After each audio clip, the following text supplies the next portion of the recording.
ஹாய்ங்க. இன்னைக்கு அழகான ஒரு 2 நாட்களோட வேலைய தான் பார்க்க போறோங்க. சரி நம்ம வீடியோக்குள்ள போலாங்களா? இன்னைக்கு கொரியர் போட வேண்டியதெல்லாம் நெறைய இருந்துச்சுங்க. நம்மக்கிட்ட நைட் வேர் கலெக்ஷன்ஸ், அப்புறம் வந்து சுடி மெட்டீரியல்ஸு, காட்டன் மேக்ஸி மெட்டீரியல்ஸ், அப்புறம் மேக்ஸியா ஸ்டிச் பண்ணி குடுத்துட்ருக்கிறதுனால, அதோட ஆர்டர்ஸ் எல்லாம் வந்திருந்துச்சுங்க. நான் வந்து பிரைடல் ஒர்க்கும் பார்த்துட்டு, அப்படியே சைட் பை சைடு இந்த ஒர்க்கும் பார்த்துட்ருக்கிறேன். இது போக மெஹந்தி போடுறது, ஃபேஷியல் இந்த ஒர்க்குமே நான் வந்து ஹோம் சர்வீஸ் போயிட்டு தான் இருக்கிறேன். ஸோ இன்றைக்கி வந்து இதெல்லாம் நீட்டாக அயர்ன் பண்ணியாச்சுங்க. டாட்டர் மம் காம்போவில் வந்து நம்மளுக்கு 2 செட் வந்து ஆர்டர் பண்ணியிருந்தாங்க சென்னையிலேருந்து. அதுக்கும் எல்லாத்தையுமே அயர்ன் பண்ணி நீட்டாக பேக் பண்ணி இன்றைக்கி கொரியர் பண்ணணுங்க. சரின்ட்டு அதுக்கு வந்து எல்லாம் கிளம்பியாச்சு.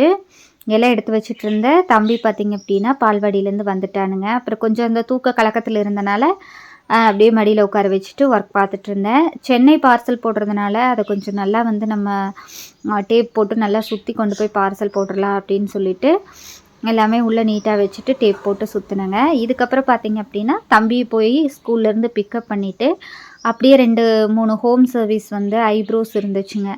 அதையும் முடிச்சுட்டு இதையும் கொரியர் பண்ணிவிட்டு மேக்ஸிஸ் எல்லாம் டெலிவரி பண்ண வேண்டியது இருந்தது. அதையும் எல்லாம் டெலிவரி பண்ணிவிட்டு ஈவினிங் வந்து வீட்டுக்கு வந்தோம். வரும்போது பார்த்திங்க அப்படின்னா ஃப்ரைட் ரைஸு, நூடுல்ஸும் வாங்கிட்டு வந்தோங்க. ஏன்னா இன்றைக்கி ஒரு நாள் நம்ம ஒரு இன்கம் பார்த்துருக்கோம். பையன் நம்ம கூட வருது, ஏதோ ஒன்று கேட்குது, அதனால் வந்து நம்ம வாங்கி கொடுக்குறதுல தப்பில்லை அப்படின்னு சொல்லிட்டு நான் வாங்கி கொடுத்தேங்க. ஸோ இந்த மாதிரி தான் போயிட்டுருக்குங்க. அதாவது வீக்லி ஒரு 2-3 டேஸ் வந்து நான் டவுனுக்கு போகிற மாதிரி இருக்கும். ஏன்னா தினம் போக மாட்டேன்.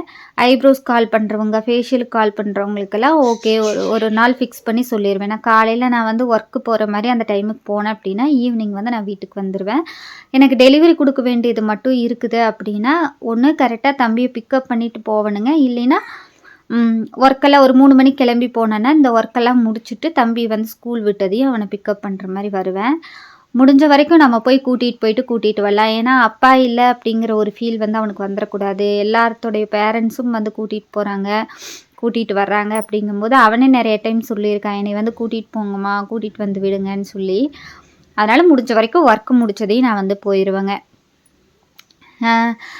இந்த மாதிரி தான் வந்து எங்களோட ரொட்டீன் வந்து போயிட்டுருக்கு. இப்போ பார்த்தீங்கன்னா 2 பேர் சம்பாதிக்கிற சம்பாத்தியமே பத்த மாட்டேங்குதுங்கிறாங்க. இத்தனைக்கும் நான் வந்து கவர்மெண்ட் ஸ்கூலில் தான் படிக்க வைக்கிறேன். அதுவுமே எங்களுக்கு பத்துறதில்ல. என்னென்னு பார்த்திங்கன்னா நம்மளோட ஒரு ஆள் இன்கம் தான்.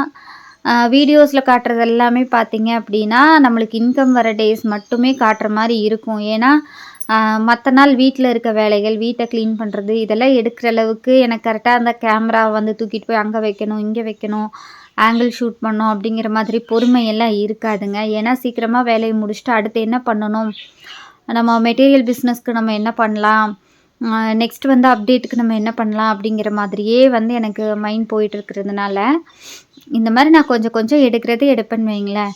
அப்புறம் வீட்டுக்கே ஃபேஷியலுக்கு ஆள் வந்தாங்க.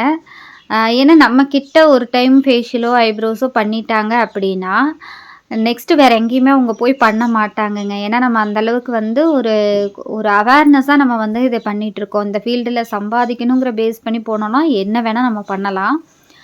பட் நான் வந்து கஸ்டமருக்கு ஒரு நல்ல சாட்டிஸ்ஃபைடாக கொடுக்கணும், ஒரு நம்பிக்கை இருக்கணும். நம்மக்கிட்ட வந்து ஒரு சர்வீஸ் எடுத்துக்கிறாங்க அப்படின்னா கண்டிப்பாக அது தப்பாக இருக்காது, நல்லதாக இருக்கும் அப்படிங்கிற ஒரு நம்பிக்கை இருக்கணும் அப்படிங்கிறக்காக நான் வந்து பண்ணுறேன். அப்புறம் செவ்வாய்க்கிழமை எப்பயுமே பார்த்தீங்க அப்படின்னா நான் இப்போ விடாமல் தான் நான் வந்து தீபம் போட்டுட்ருக்கேன். வெற்றிலை தீபம் நான் போடுறதில்ல.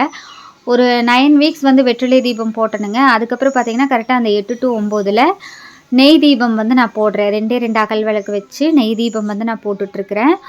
முருகரை ஆத்மார்த்தமாக கும்பிட்டு தான் நான் போட்டுட்ருக்கேன். அதனால் எனக்கு எல்லாமே கொஞ்சம் நல்லா பாசிட்டிவாக நடக்குது. இந்த செவ்வாய்க்கிழமை நான் கடைபிடிச்சதுக்கப்புறமா எனக்கு எல்லாமே நல்லா தான் நடக்குது. விடாமல் தொடர்ந்து அந்த செவ்வாய்க்கிழமை நாள் பார்த்திங்க அப்படின்னா நான் வந்து பூஜை பண்ணிகிட்டே தான் இருக்கேங்க. ஒவ்வொரு வாரம் வந்து இந்த அபிஷேகம் பண்ணுவேன். அதாவது ஒரு வாரம் பண்ண முடிஞ்ச வரைக்கும் வாரம் அபிஷேகம் வந்து நான் பண்ணுவேன். அப்படி முடியல அப்படிங்கும்போது அடுத்த வாரத்தில் நான் வந்து அந்த அபிஷேகத்தை பண்ணிக்குவேன். ஸோ நெய் தீபம் வந்து போடுறேன். நிறையா பேர் சொன்னது என்னென்னா நெய் தீபம் வந்து போடுங்க, அதுவும் அகல் விளக்கில் நம்ம நெய் தீபம் போடும்போது அது ரொம்பவே விசேஷம் மற்ற எல்லாத்தையும் விட. ஏன்னா 5 பூதங்களும் அந்த அகல் விளக்கில் இருக்குது அப்படிங்கிறதுனால நம்ம அகல் விளக்கில் நெய் தீபம் போடுறது ரொம்ப நல்லதுன்னு சொன்னாங்க. நானும் போட்டுட்டு வரேன். எனக்கும் இது வரைக்கும் எல்லாமே பாசிட்டிவாக நடக்குதுங்க.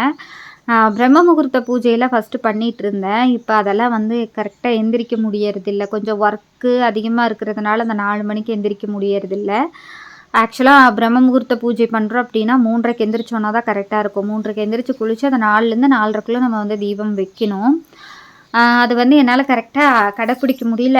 போட்டேன் ஒரு 18 நாள், 9 நாள், 7 நாள் இந்த மாதிரி நான் போட்டேன். ஸோ இந்த தடவை திருப்பி பண்ணலாம் அப்படின்னு நினச்சேன். ஆனால் பண்ண முடியலை. இனி பண்ணுறதுக்கும் கொஞ்சம் வாய்ப்புகள் கம்மி தான். அப்புறம் இன்றைக்கி நெய்வேத்தியம் பார்த்திங்கன்னா அவளும் நாட்டு சர்க்கரை கொஞ்சமாக பால் வந்து ஊற்றி பிணைஞ்சு வச்சுட்டு வடை சுட்டேன். அப்புறம் கொஞ்சம் பால் பசும்பாலுங்க நான் இப்போ கறந்ததையுமே வாங்கிட்டு வந்தது சாமிக்கு வந்து வச்சுட்டேன். இது எல்லாமே பார்த்திங்கன்னா ஒரே ஒரு வடை மட்டும் சாமிக்கிட்ட எடுத்து வச்சுட்டு மீதி எல்லாம் நைட்டு வந்து தீபம் அணைஞ்சதுக்கப்புறமா எடுத்து நாங்கள் எல்லோரும் சாப்பிட்டுக்குவோம். ஸோ நீங்களும் பூஜை ஏதாவது பண்ணுறீங்கன்னா கண்டிப்பாக படையலுக்கு வைக்கிறத வேஸ்ட் பண்ணாதீங்க. அதை எடுத்து வீட்டில் இருக்க எல்லாருமே சாப்பிட்ருங்க. கொஞ்சம் நேரம் சாமிக்கிட்ட படைப்பில் இருந்துச்சுன்னா போதும். ஒரு 1/2 மணி நேரம் இல்லை 1 மணி நேரம் இருந்துச்சுன்னா போதும். மற்றபடி வந்து இந்த பொருட்கள்லாம் நம்ம எடுத்து சாப்பிட்டுக்கலாம். இப்போ வாழைப்பழம் வெத்தலை பாக்கெலாம் வச்சிங்கன்னா காலையில் எடுத்துக்கலாம் நீங்கள் தீபம் போட்டு. காலையில் அதே மாதிரி 6 to 7க்குள்ளே வந்து நான் தீபம் போட்டுருவேன். மறுபூஜை வந்து காலையில் 6 to 7க்குள்ளே மறுபூஜை தீபம் போட்டுட்டு நான் வந்து எல்லாத்தையும் எடுத்துருவேன். இந்த மாதிரி தான் வந்து என்னோடய பூஜை முறைகள் போகுது. ஸோ நாங்களும் நல்லா இருக்கோம். உங்களுக்கும் வந்து யூஸ் ஆகுது அப்படின்னா கண்டிப்பாக பண்ணி பாருங்கள். எல்லாம் சாமி கும்பிட்டு முடிச்சாச்சு. நைட்டு பார்த்திங்கன்னா ரொம்ப நேரம் ஆயிடுச்சுங்க. எல்லா வேலையும் முடித்து தம்பி பாப்பா எல்லாருமே சாப்பிட்டு எல்லாருமே இங்கே தான் இருக்காங்க. அவங்க அம்மா ஊருக்கு போயிட்டாங்கன்னு சொல்லிட்டு எல்லாம் நம்ம வீட்டில் தான் இருக்காங்க. ஸோ பாத்திரம் பார்த்திங்கன்னா இவ்வளோ பாத்திரம் இருக்குது. நைட்டு 11 மணி ஆச்சு. நான் வந்து இதையெல்லாம் கழுவி வச்சுட்டு 11:30க்கு தான் படுத்தேன். திருப்ப காலையில் எழுந்திரிச்சு இவங்க எல்லாரையுமே ஸ்கூலுக்கு ரெடி பண்ணணும், சாப்பாடு செய்யணும். இந்த மாதிரி ரொட்டீன் வந்து போயிட்டே இருக்கும். இவங்க 2 பேரும் தான் நம்மளுக்கு காவல் உட்காந்துருக்காங்க. நைட்டில் இப்படி தான் இருக்கும் எங்கள் ஊர். ஸோ என்ன சத்தம் கேட்டாலும் நல்லா கேட்குங்க. பக்கத்தில் எல்லாம் ஜம்முன சத்தம் கேட்கும். அது கோவில். இந்த கேட்டுக்கு நேர் அந்த பக்கம் அப்படியே நேர் அந்த லைட் ஒன்று ஏறியும் பாருங்கள் அந்த கேட்டு வழியில், அது சுடுகாடு. ஸோ நைட்டு 11 மணிக்கு உட்காந்து பாத்திரத்தில் கழுவி வச்சுட்டு எப்பயுமே நைட்டு வந்து பாத்திரத்தில் கழுவி வச்சுருவேன். ஏன்னா அப்போ தான் காலையில் எந்திரிச்சதையும் நம்ம கொஞ்சம் லேட்டாக எந்திரிச்சோன்னாலும் டக்குன்னு சமைக்கிறதுக்கு அதை கழுவணுமே இதை பண்ணணுமே அப்படிங்கிற ஒரு டென்ஷன் இல்லாமல் நம்ம வேலை செய்ய முடியும். வீட்டு வேலை எல்லாமே செஞ்சுருவேன். என்ன ஒன்றுன்னு பார்த்திங்கன்னா நம்ம வீட்டு வேலையும் செஞ்சு நம்மளோட ஒர்க்கும் பண்ணும்போது நம்மளுக்கு உடம்பு ரொம்ப டயர்டாகும். வேலை செய்கிறதுக்கு முடியாத மாதிரி தான் இருக்கும். இருந்தாலும் நம்ம தான் செய்யணுங்கிற கட்டாயம் இருக்கும்போது நம்ம செஞ்சு தானே ஆகணும். வேறு வழி இல்லை. நம்மளுக்கு ஹெல்ப் பண்ண யாரும் இல்லை. வயசான பாட்டி நம்ம பசங்க எல்லாரையும் வச்சுட்டு நம்ம என்ன பண்ண முடியும்? வேலை செய்யுங்கன்னு யாரையுமே சொல்ல முடியாது. அவங்களால முடியவும் முடியாது. முடிஞ்ச வரைக்கும் பாட்டி வந்து எனக்கு சப்போர்ட் பண்ணுவாங்க. அவங்களால முடியலன்னா படுத்துக்குவாங்க. நானும் செய்யுங்க இதை பண்ணுங்கள் அதை பண்ணுங்கன்னு நான் சொல்ல மாட்டேன். அந்த மாதிரி தான் வந்து எங்களோட ஒர்க் வந்து போயிட்டுருக்கு. சில நேரங்கள் தோணும் ஹஸ்பண்ட் இருக்கிறவங்கெல்லாம் ஏதோ ஒரு விஷயம் இப்போ நம்ம இவ்வளோ நேரம் ஆகுதுன்னா சில வீட்லலாம் ஹஸ்பண்ட் உட்காந்து அட்லீஸ்ட் கூட பேசிட்டாது இருப்பாங்க, பேச்சு துணைக்காது இருப்பாங்க. இல்லை நீ படு எதா இருந்தாலும் எந்திரிச்சு காலையில் பார்த்துக்கலாம், அந்த மாதிரி ஏதாவது அக்கறையாக சொல்கிறக்கு ஆள் இருப்பாங்க. நமக்கு அந்த மாதிரிலாம் இல்லை. நம்ம லைஃப் இப்படி நம்ம நினச்சிருப்போம்ல. நானும் ஒரு காலத்தில் ஒரு கனவெல்லாம் கண்டேன், என்னோடய வாழ்க்கை இப்படி இருக்கணும். ஆக்சுவலாக நான் நினச்சதெல்லாம் வந்து நல்ல பிள்ளைகளை பெற்றமா, நீட்டாக சோறாக்கணுமா, வீட்டில் இருந்தோமா, சீரியல் பார்த்தோமா, இந்த மாதிரி லைஃப் தான். ஆனால் நானும் பார்த்துட்டேன், இந்த மாதிரி நினைக்கிற பெண்கள் முக்கால்வாசி பேருக்கு வந்து லைஃப் வந்து கரெக்டாக அமையறதில்ல. ஜாலியாக சுற்றணும் அப்படின்றவங்களுக்கு அந்த மாதிரி அமையுதோ என்னமோ. நாங்களாம் வீட்டில் இருக்கணும்னு நினைக்கிறவங்களுக்கெல்லாம் வந்து லைஃப் அந்த மாதிரி அமையறதில்ல. 90% அப்படி அமையறதில்ல. ஸோ இப்போ சோஷியல் மீடியா கப்புள்ஸுமே பார்த்திங்க அப்படின்னா மீடியாக்காக எல்லாம் பண்ணுறாங்களா இல்லை நிஜமாலே அவங்க அப்படி இருப்பாங்களா அப்படின்னும் தெரிய மாட்டேங்குது. சரி எதுவாக இருந்தால் என்ன, நமக்கு ஆண்டவன் விதித்த வழி இவ்வளோதான் நினச்சிட்டு நான் ஹாப்பியாக என்னோடய லைஃப் வாழ்ந்துட்டுருக்குறேங்க. நீங்களும் இந்த வீடியோ பார்த்ததில் ஏதாவது உங்களுக்கும் தெரிஞ்சது அப்படின்னா தொடர்ந்து பாருங்கள், சப்ஸ்கிரைப் பண்ணுங்கள், சப்போர்ட் பண்ணுங்கள். இன்னும் வந்து முடிஞ்ச வரைக்கும் நிறைய வீடியோஸ் வந்து பிஸ்னஸ் ரீதியாக ஏதாவது வேணும்னாலும் சொல்லுங்கள், அப்லோட் பண்ணுறேன். அடுத்து இந்த மாதிரி ஒரு vlogல வந்து நம்ம சந்திக்கலாங்க. சரி வரட்டுங்களா? நானும் போய் தூங்குறேன். இந்த வீடியோ பார்த்துட்டு நீங்களும் ஏதாவது வேலை செய்கிறதா இருந்தால் முயற்சி பண்ணி கண்டிப்பாக செய்யுங்க. கண்டிப்பாக வெற்றி கிடைக்கும். நம்ம முயற்சி பண்ணிகிட்டே இருக்கணும். அப்போ தான் நம்ம வாழ்க்கையில் முன்னேறுவோங்க. எதை பற்றி யோசிக்காமல் நம்ம லைஃபு நம்ம குழந்தைங்க அதை பற்றி மட்டும் யோசிச்சுட்டு நம்ம வாழ்க்கையை நம்ம கொண்டு போகலாம். எது வேணால் நடக்கலாம் நம்ம வாழ்க்கையில். எல்லாத்தையுமே நம்ம ஃபேஸ் பண்ண ரெடியாக இருக்கணுங்க. வரேங்க.